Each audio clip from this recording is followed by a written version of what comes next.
Hello, and welcome to your first lesson in bottle washing.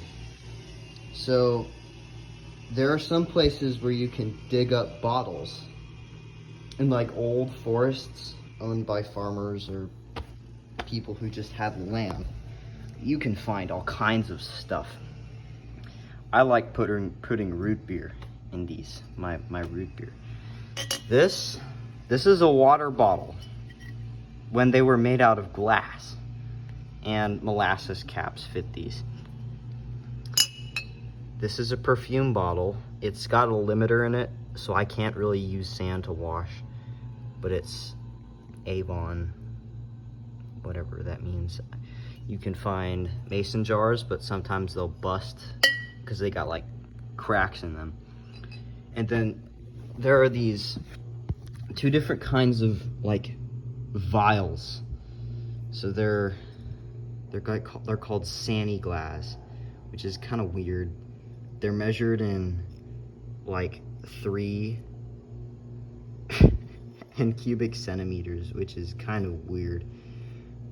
But they're really good for like just putting like random liquids in, like root beer syrup, or I don't know. There's lots of stuff that I can put in these. But just recently I found one that's huge.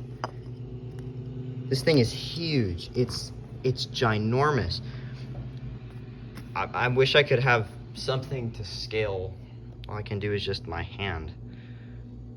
But I've got pretty big hands, and that's big. It's 3XII, which I don't know what the 3 means.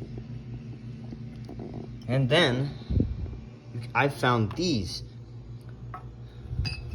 Does this brand look familiar to you? So little history on the beverage can. First, beverages like soda were stored in glass bottles. I'm throwing this one away because I don't want to wash it. Then they were stored in steel cans, and you could just pop them off like a can of peaches. But you may notice the bottom's rusted, the top's not, which means that this top is made out of aluminum, because I'm not sure about stainless steel back then, but it's easy to bend, and I think I know why. These pull tops, what if this pull top was made out of steel? You'd take so much pressure to pull the top off and to enjoy your nice Coca-Cola. But if these are made out of aluminum, a much softer metal than steel, then you could just open it. So that's why most of these cans have aluminum tops. And then they made this style of can completely out of aluminum, and then they eventually transitioned into like the rounded out shapes. Got a Fresca here. So then later on they added these rounded corners, and because it's made out of aluminum, you can just crush it. It's real easy. You can't really do that with steel. You can only bend it. But I've collected many favorable brands that people know, and what I do is I cut the tops off and make pencil holders out of them. And they're really cool pencil holders. I've got a Cheerwine. Most of these are Coke. And then I've got a Lipton iced tea, lemon flavored. It's hard to find ones that are in good condition. But I wash them, and sometimes they've got holes in them, like this iced tea.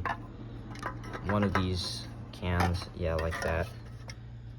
That's really not good because it can spread and it can bust a hole inside of it. But it's cool. Really, really cool. I personally have picked the best one. It's up in my room. Like, it's like completely shiny all the way around. And it's got like that rusty veneer that makes it old and cool. And yeah, but it's time to teach you guys a lesson on how to clean these. So this is a jug filled with sand. But what does the sand do? Well, sand is very abrasive, and I can't stick my finger in my whole hand inside of this hole and clean everything, but sand can. So if you pour sand inside of a bottle and put some water in it and close it off with your finger, like you stick your thumb in there to seal it, or just your hand, and you shake it around, it will clean off all the dirt, and it will get off all the roots and crap that's in there. But there's a couple things that are on bottles. One is dirt. Dirt's easy to get off. Two is some weird kind of oil that can be gotten off, but it takes a lot of patience with shaking. Three is rust. Rust stains are usually on the outside because metal isn't crammed on the inside and it rusts. But rust stains can be easily gotten off with a magic eraser if you scrub hard enough. And the fourth stain is hard water stains. Now, hard water stains are just like molecular deposits of minerals on the glass. You cannot get hard water stains out of glass. That's why this jug is filled with the sand, because it's got tons of hard water stains, which you can kind of see there. And hard water stains don't make it pretty and nice and clear. Like some of these bottles, like look at that. Nice and crystal clear. And it's just amazing how some of these bottles can be this clear. But yeah, if you put sand in bottles with water and shake them for a long time, it gets everything out. And that's how you can clean bottles.